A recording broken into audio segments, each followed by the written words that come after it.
कुछ लोग कहते हैं कि सनी देओल को एक्टिंग नहीं आती, चड्ढा समझाओ इसे। वो सिर्फ चिल्ला चिल्ला कर डायलॉग बोलना जानते हैं। मेरा उन लोगों से नम्र निवेदन है कि उन्हें सनी देओल की घातक फिल्म देखनी चाहिए। एक्टिंग ऐसी कि आंखें नम कर दे, डायलॉग ऐसे कि रोंगटे खड़े कर दे और एक्शन दृश्य इतने रियलिस्टिक कि लगता ही नहीं कि आप फिल्म देख रहे हैं। तो फिर उसी फिल्म घातक के निर्माण के दौरान की कई दिलचस्प बातें जानने के लिए आप चैनल को सब्सक्राइब करके वीडियो को पूरा देखते रहिए। क्यों लड़े आप आजादी के लिए? जिस गांधी की तस्वीर लगा रखी है वो उसे नहीं पहचानते तो आप क्या हैं? बाबूजी का इलाज करने आए थे हम लोग, कुत्ता बना दिया उन लोगों ने। हाथ जोड़ते हैं बनारस में, सलाम करते हैं लोग। और यहाँ अपने क्रोध को पालना सीख बेटा। घातक फिल्म को रिलीज किया गया आज से लगभग 25 साल पहले साल 1996 में 8 नवंबर के दिन। इसे संतोषी फिल्म्स के प्रोडक्शन बैनर तले बनाया गया और इसे प्रोड्यूस व डायरेक्ट किया राजकुमार संतोषी ने, जो कि घातक के अलावा सनी देओल की ही घायल और दामिनी जैसी फिल्में डायरेक्ट कर चुके हैं। घातक की कहानी भी डायरेक्टर प्रोड्यूसर राजकुमार संतोषी ने ही लिखी तथा पटकथा भी राजकुमार संतोषी ने ही लिखी, लेकिन फिल्म में सनी देओल के बड़े भाई शिवनाथ के किरदार में नजर आए के रैना के साथ मिलकर और फिल्म के एवरग्रीन डायलॉग्स लिखे राजकुमार संतोषी और श्याम गुप्ता ने।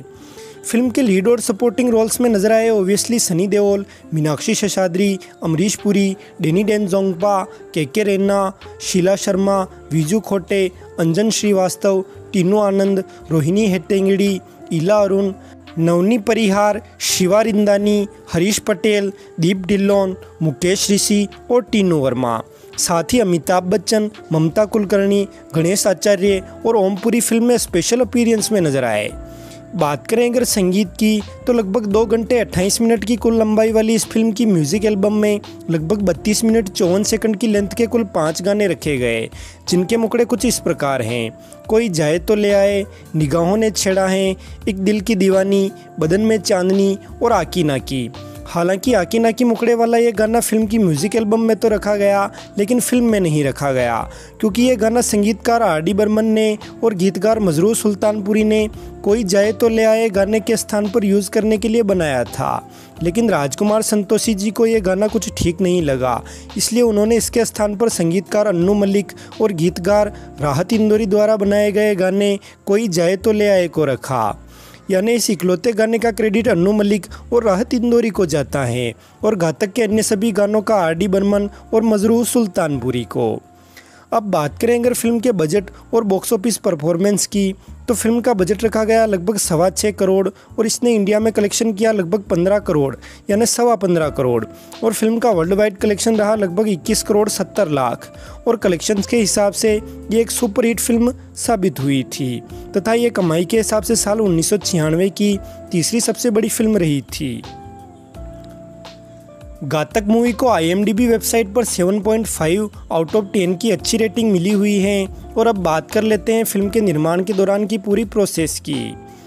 दोस्तों, घातक डायरेक्टर राजकुमार संतोषी की सनी देओल के साथ रिलीज हुई तीसरी और आखिरी फिल्म थी, जबकि एक साथ शुरू की गई दूसरी, क्योंकि घातक की मेकिंग में लगभग 5 साल लग गए थे और इसी बीच इनकी दामिनी फिल्म रिलीज हो चुकी थी।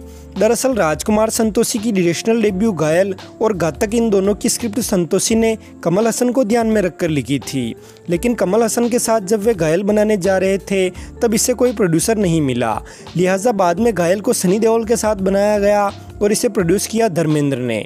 और घायल के रिलीज और सुपरहिट होने के बाद संतोषी ने तुरंत घातक फिल्म का प्रचार प्रसार कमल हसन को इसका लीड एक्टर बताकर करना शुरू कर दिया।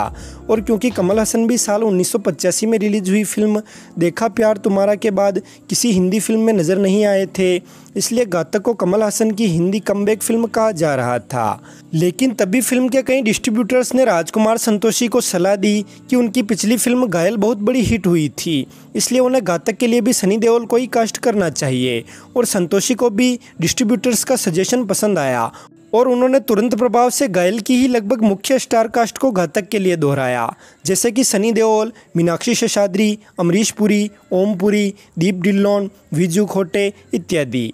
लेकिन घातक की शूटिंग शुरू होने के कुछ ही दिनों बाद राजकुमार संतोषी दामिनी, बरसात और अंदाज अपना अपना की शूटिंग में व्यस्त हो गए और इसी वजह से घातक साल 1996 में रिलीज हो पाई। वैसे दामिनी के रिलीज हो जाने के बाद एक्ट्रेस मीनाक्षी शेषाद्री फिल्मों से संन्यास लेकर तथा शादी करके अमेरिका शिफ्ट होना चाह रही थी, लेकिन तब तक उन्होंने घातक के महज कुछ ही हिस्से शूट किए थे।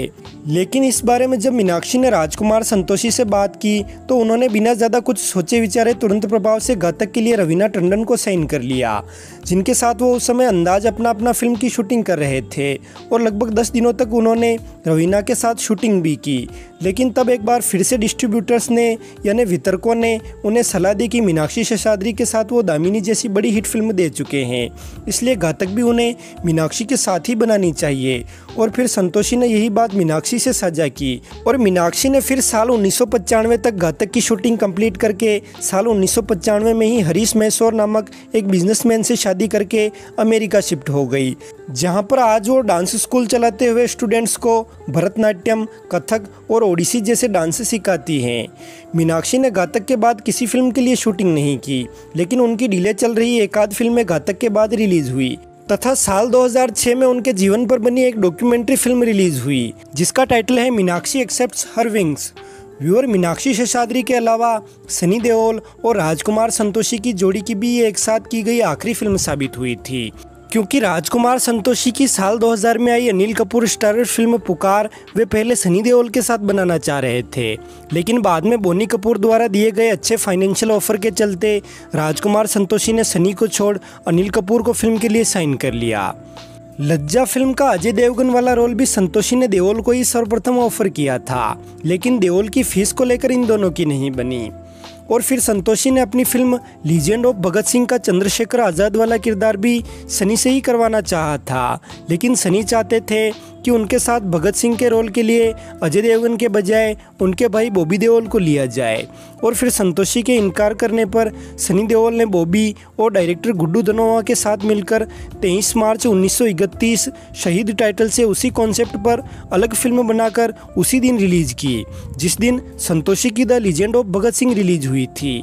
और इसी वजह से सनी और संतोषी के बीच की दूरियां काफ़ी बढ़ गई। व्यूअर, 80s में अमरीश पुरी सर ने जहां अपनी दमदार खलनायकी के दमखम दिखाए, वहीं 90s की कई फिल्म्स में अमरीश पुरी सर के सकारात्मक किरदारों ने चाहने वालों के दिलों को छुआ।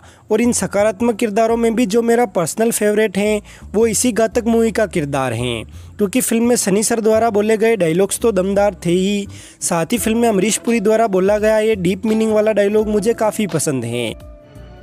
अपने क्रोध को पालना सीख बेटा। और इसी के चलते मैं अपने गुस्से पर एक हद तक कंट्रोल कर पाया हूँ। वैसे अमरीश पुरी सर की इसी दमदार एक्टिंग के चलते उन्हें घातक के लिए बेस्ट सपोर्टिंग एक्टर का फिल्म फेयर अवार्ड मिला। अब अवार्ड्स की बात चल ही पड़ी है तो यहाँ पर आपको ये भी बता दूँ कि अमरीश पुरी के अलावा घातक के लिए राजकुमार संतोषी को बेस्ट स्क्रीन प्ले और VN मायकर को बेस्ट एडिटिंग का फिल्म फेयर अवार्ड मिला। इनके अलावा राजकुमार संतोषी को बेस्ट डायरेक्टर का अवार्ड नॉमिनेशन मिला, लेकिन अवार्ड जीता शेखर कपूर ने बैंडिट क्वीन फिल्म के लिए। बेस्ट एक्टर का नॉमिनेशन सनी देओल को मिला, लेकिन अवार्ड जीता आमिर खान ने फिल्म राजा हिंदुस्तानी के लिए। घातक के लिए डेनी डेंगजोंगपा को बेस्ट नेगेटिव रोल का अवार्ड नॉमिनेशन मिला, लेकिन अवार्ड जीता अरबाज खान ने फिल्म दरार के लिए। यानी घातक को कुल 6 नॉमिनेशंस मिले, जिनमें से 3 अवार्ड फिल्म ने अपने नाम किए। वैसे आपके विचार से ये बाकी बचे 3 अवार्ड भी घातक को ही मिलने चाहिए थे या जिन्हें मिले वो सही ही मिले? कमेंट कर हमें ज़रूर बताएं। वीडियो को लाइक व शेयर कर दें ताकि ज़्यादा से ज़्यादा लोगों तक ये पहुंच सके और हमें ऐसी ही वीडियोस ज़्यादा से ज़्यादा बनाने का मोटिवेशन मिल सके। और चैनल को सब्सक्राइब कर बेल आइकन पर ऑल का ऑप्शन चुन लें ताकि हर नई वीडियो की नोटिफिकेशन आपके पास सबसे पहले पहुँच सके। धन्यवाद।